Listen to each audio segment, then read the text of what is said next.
ஐயையோ! தமிழ்நாட்டுடைய கடன் நாளுக்கு நாள் அதிகமாயிட்டு இருக்கு. பாருங்க 10,00,000 கோடிய தாண்ட போகுது அப்படின்னு சங்கிகள் தினம் தினம் ஒரு பொய்ய கட்டமைச்சுக்கிட்டு இருக்கிறாங்க.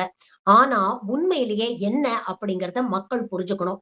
மேக்ரோ எக்கனாமிக்ஸ்ல டோமர் கேப் அப்படின்னு சொல்லுவாங்க. அதாவது டோமர் இடைவெளி. இது என்ன அப்படின்னா, ஒரு மாநிலத்துடைய பொருளாதார வளர்ச்சி விகிதம் மற்றும் கடன் வட்டி விகிதத்திற்கு இடையிலான வித்தியாசம். அதாவது எந்த அளவுக்கு ஒரு பக்கம் வளர்ச்சி அடையுது, அதே மாதிரி வாங்குன கடனுக்கான வட்டியை எந்த அளவுக்கு வந்து செலுத்துது அப்படிங்கிறதுல இருக்கக்கூடிய வித்தியாசத்தை கணக்கெடுப்பாங்க.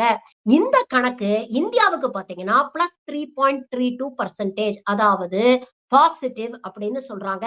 அமெரிக்கா, இங்கிலாந்து போன்ற நாடுகளுக்கே இது +1.52 இல்ல +1.94% தான் இருக்கு. ஆனா, தமிழ்நாடு மாநிலத்தை பொறுத்தவரை இந்த டோமர் கேப் அப்படிங்கிறது 7.39% இருக்கிறது. அதாவது எந்த அளவுக்கு இந்த பாசிட்டிவ் பெர்சன்டேஜ் அதிகமா இருக்கோ, அந்த அளவுக்கு நிதி நிலைமை வலுவாக இருக்குதுன்னு அர்த்தம். அந்த வகையில் ஒட்டுமொத்த இந்தியாவுக்கே +3.32% தான் இருக்கு.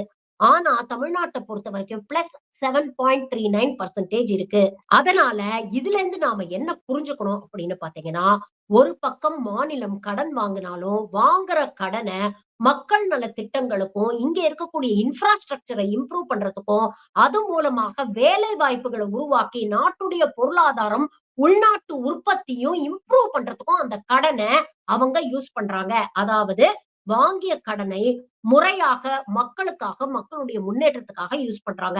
அதனால தான் 14 வருஷத்துல இல்லாத அளவுக்கு 11.19% பொருளாதார வளர்ச்சிய நம்மளால காட்ட முடிஞ்சது.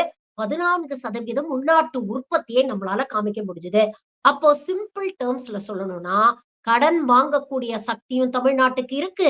அந்த கடன திருப்பி அடைக்கிறதுக்கான சக்தியும் அளவுக்கு அதிகமாகவே இருக்கு. அப்படிங்கிறது தான் இதில் இருக்கக்கூடிய உண்மை. ஆனா சங்கிகள் வெறும் 10,00,000 கோடி அப்படின்னு ஒரு பெரிய ஃபிகர காட்டி உங்கள ஏமாத்த முயற்சி பண்ணுவாங்க. இதே டாக்டிக்ஸ தான் 2G ஸ்கேம்லயும் யூஸ் பண்ணாங்க. 1.78 லட்சம் கோடி அப்படின்னு ஒரு பெரிய நம்பர காமிச்சு நம்மளெல்லாம் பயமுறுத்தி ஏமாத்த முயற்சி பண்ணாங்க. கடைசியில அப்படி ஒண்ணு இல்லவே இல்ல அப்படிங்கிறது வெளிச்சத்துக்கு வந்தது. இப்ப தமிழ்நாட்டு கடன் விஷயத்திலும் இதே பொய் சொல்லி தான் ஏமாத்த முயற்சி பண்றாங்க. உஷாரா இருங்க.